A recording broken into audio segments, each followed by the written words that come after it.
Hello, you beautiful people. Merry Christmas, happy holidays, whatever you celebrated the past week, or if you're still celebrating, happy that. This video is going to come out on the Friday after Christmas, but I'm filming it on the Sunday before.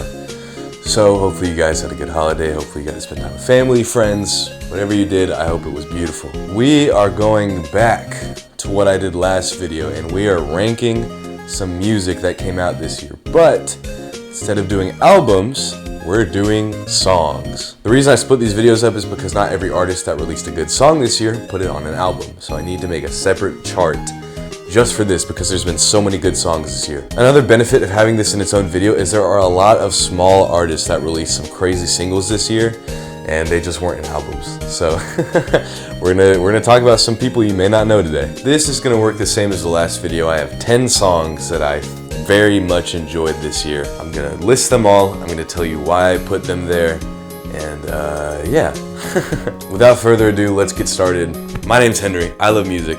This is where I talk about it. We're almost at like 400 subscribers if we haven't hit it before I post this video. So if we can get that by the end of the year, that'd be crazy. But thank y'all, let's go. At number 10, I have Take Your Mask Off by Tyler, the Creator, from his album Chromacopia. Funny enough, Chromacopia was on the 10th spot in my top albums list, and the song is in the 10th spot here, so consistency. This is definitely my favorite song from Chromacopia. I really like the message that's in the song about not trying to be someone who you're not. But also just the song is beautiful. The chords he uses, the style of just progressions that that he goes through. It sounds so funky and groovy, and he's talking about like being depressed the entire song. So it's crazy. It's really good though. It's at the 10th spot for the same reason Chromacopia was. I don't go back to this song as much as I go back to the other ones on this list, but it's still amazing. Love you, Tyler. At number 9, I have Juna by Clairo from the album Charm. In the last video, I already sung the praises of Charm as an album, but Juna as a song is also just as beautiful. Making use of a lot of chords with dissonance throughout the song, so like, you know what that means?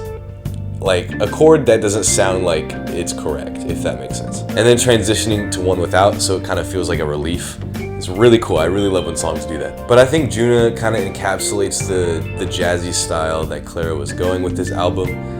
And also just like, it's just a fun song. Talking about being in love with someone, they're making you want to do all these kind of different things. It's beautiful. It's so cool. The music video is also really cool. I don't know how she came up with that, but nice. I'm moving a little bit quicker through the first half of this list just because I want to save some time for the top 5 because I have lots of thoughts about those and I don't want this video to be too long. Up next at number 8, I have Everything is Romantic Remix with Caroline Polachek by Charlie XCX off of the Brat Remixes album. While I think the original version of Everything is Romantic is really good, I think this version is just like, what's the word? Better? I love the fast-paced synths at the beginning of the song where it makes you feel like you're like driving through the rain. And I think overall just the song being Caroline giving advice to Charlie about not feeling like you're living your life correctly even though you're doing seemingly everything right. It's just really powerful. It's really cool. That layered on top of Caroline Polachek's just outstanding vocals is so cool. Caroline Polachek has one of the like best vocal flexibility I've ever seen. Being able to just bounce all over whatever scale she's going on. And it elevates this track to another level to where I think it is better than the original. Argue with a wall, sorry. At number 7, I have I Want by McGee from his album 2-Star and the Dream Police. Now this is actually one I changed kind of last minute. I had Dream Police off of that album on this list, but recently I re-listened to the entire album and I Want is a sleeper of a song. It's really good. It's very reminiscent of like early Tears for Fears or like Phil Collins, if you guys listen to that kind of stuff, with just the echoey electric guitars he uses and those sparkly keys. It's such a beautiful song, and I think the way McGee sings his vocals just adds on to that overall vibe. Like I said in the last video, it feels like this song is a memory of music from like the 80s that doesn't actually exist. And finally, at number 6, to round out the first half of the list, I have Easier by Quedeca. Easier is a song that whenever I first listened through Scrapyard, I did not expect at all, just from the vibe of the other songs. And it was a very welcome song. I love everything about it. I love how it sounds like you're listening to it through like a tape recorder with the way that Quedeca produces his vocals. And then the guitar melody is just elite. I've been a big sucker for any kind of guitar music, if you weren't able to tell with my last video.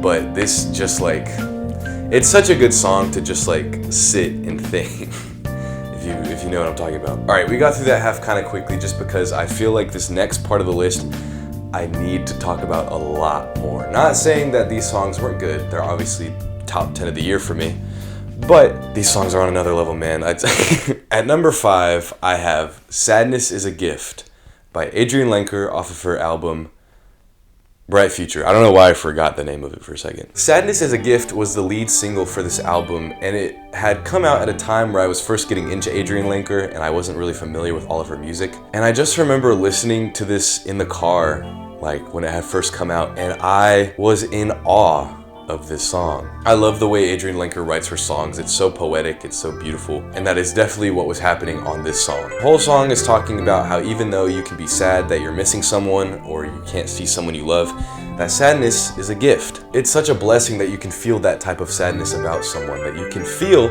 sad that they're not with you. It's beautiful that you have a person like that. And the way the instruments feel and the way it's produced feels like you're listening to this song in like a house or a barn, or just Adrienne's just telling you a story. I think it's so beautiful. Adrienne Lenker is one of my favorite songwriters of all time, and if you haven't listened to this song, listen to it.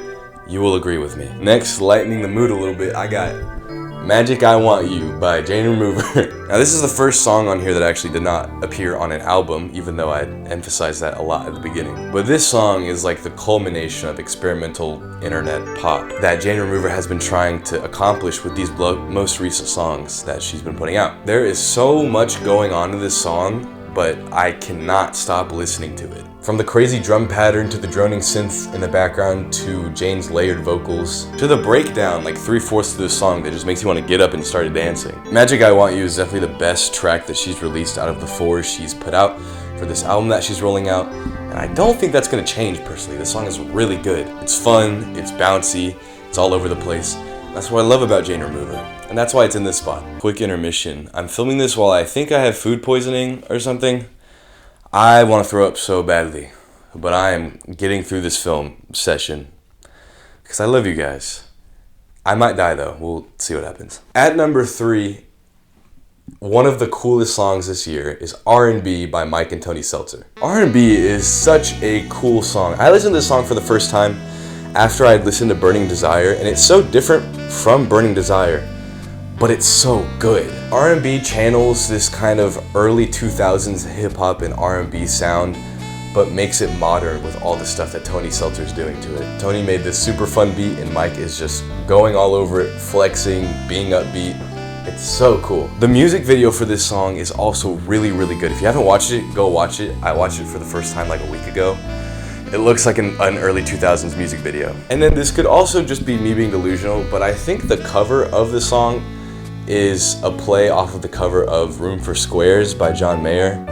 It looks similar, and the colors, like the color palette seems similar. I might just be a John Mayer meat writer, but I feel like that's what's going on. This was, I think, my second most listened to song this year.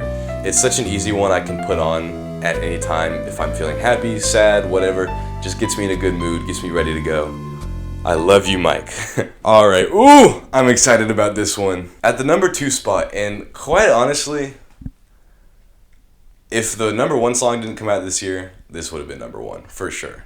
I mean, that's how the list works, but I have Devour Me by Nectarine Girl. Now, if you're watching this, you may have recognized every artist that I've said on this list, or maybe most of them, but you're probably watching this and being like, Henry, who is Nectarine Girl? Well, by golly, would I love to tell you. Nectarine Girl is a small musician that has been making music for the past, I believe 4 years. While a lot of her earlier music has kind of an acoustic singer-songwriter style, while being a little more experimental than normal, she has released, I believe, 4 singles ahead of her album she's going to release next year that have taken on this super grungy, super loud and distorted style that fits her so well. I discovered Nectarine Girl while being on Instagram. I was looking through the stories of people that I followed, and John Thrifts, if you know that account, he was doing a Q&A, and someone asked him like what his favorite song was at the moment or something.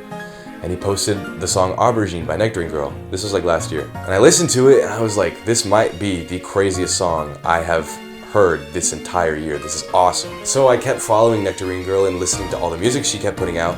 And when I tell you Devour Me is her best song, and that's saying something because she has a lot of good songs. It's so good. The song goes through a scenario where Nectarine Girl has been put in a butcher shop and been separated. I don't think I can go into any more detail on that on YouTube. But the premise of the song is someone going to the shop and shopping for the parts that they like, and taking them home as a metaphor for objectification. That was kind of a weird way of explaining it, but it got the job done, I guess. Think of it as like that one Bella Poarch song that she released like a year or two ago, but a lot better. The first part of the song starts out super low key while she's going through what the person at the butcher shop is thinking.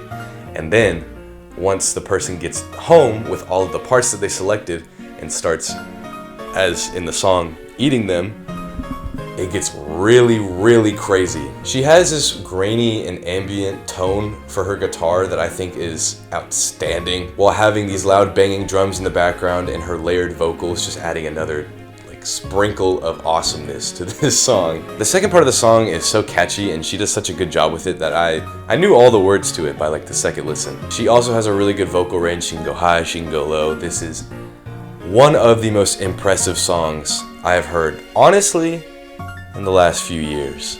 It's so good. If you haven't listened to Nectarine Girl and you have no idea who she is, I beg you, go listen to this song. She needs more recognition. And if you have listened to her and you are a fan, comment, because I've met like 2 people that know who she is. Alright, moving on. This song, if you've watched the channel before, you can probably already guess what it's going to be. I've talked about this song maybe like 5 times across all of my videos, and it has its own video dedicated to it. It's just that good. And that song, to no one's surprise, is Either On or Off the Drugs by JPEG Mafia. This song, kind of like Easier by Quedeca, came at a time in the album where it was completely unexpected. Where I Lay Down My Life For You is a metal and punk inspired rap album with loud guitars and drums throughout the entire thing, this track is just a slow, bluesy rap song. The sample selection that Peggy chose, I don't know how he found it. I don't know what compelled him to mix this, but it's so good. I have an entire video breaking down that sample if you want to watch it. Here. I didn't add the card in the last video, I apologize. But essentially, it's an AI cover of a Future song that turns it into a blues song. And Peggy took that, chopped it up, added some stuff like some violins and some guitars, and just serenaded us by talking about how if he's on the drugs, he's still Peggy. If he's off the drugs, he's still Peggy. Nothing is changing. I saw him live when he performed in Dallas, and he said right before he performed this song that he had no idea that it was going to get the success and recognition that it got. And to that I say, how? I understand this is not Peggy's normal style. There are only a few of his songs that I've listened to that are like not in my face loud. But this one I've seen people consistently say is the best song off of I Lay Down My Life For You, and I 100% agree with that. It's catchy, it's groovy, it gives you a look into Peggy's personal life that we don't often get. And I think the whiplash that you get from listening to that song after getting that for the entire album adds to the experience. If you go watch anyone's reaction to I Lay Down My Life For You, whenever they listen to Either On or Off the Drugs, I think it's after JPEG Ultra, it's so funny. They are just like into it and it's so good. But that is 100% my favorite song of this year. I think it is just outstanding, and I really hope JPEG Mafia continues to make music like that in the future because he needs to. It's so good. And that about does it. That's the list. A lot of music came out this year, a lot of songs came out this year that I listened to, and these were my favorite, in my opinion. Now, before I leave you guys for the year, I just want to take a quick moment to say thank you. I'm not going to get too sappy or too sad, but this year was probably the hardest year of my entire life for a bunch of different reasons.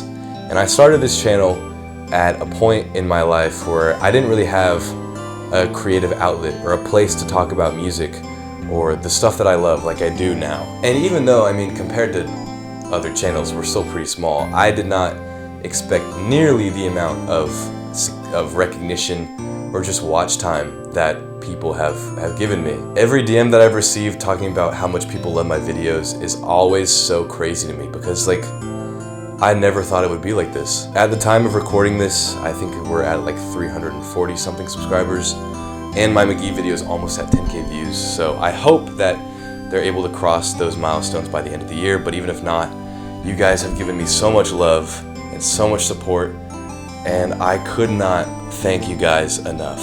Don't worry, I'm not going anywhere. I might take a week off after the new year, just because I haven't taken a week off since August. But again, I just want to say thank you so much if you've subscribed, even if this is your first time watching me. Thank you so much. And with that being said, that's gonna do it. Thank you for watching. I'll see you guys next year. Goodbye.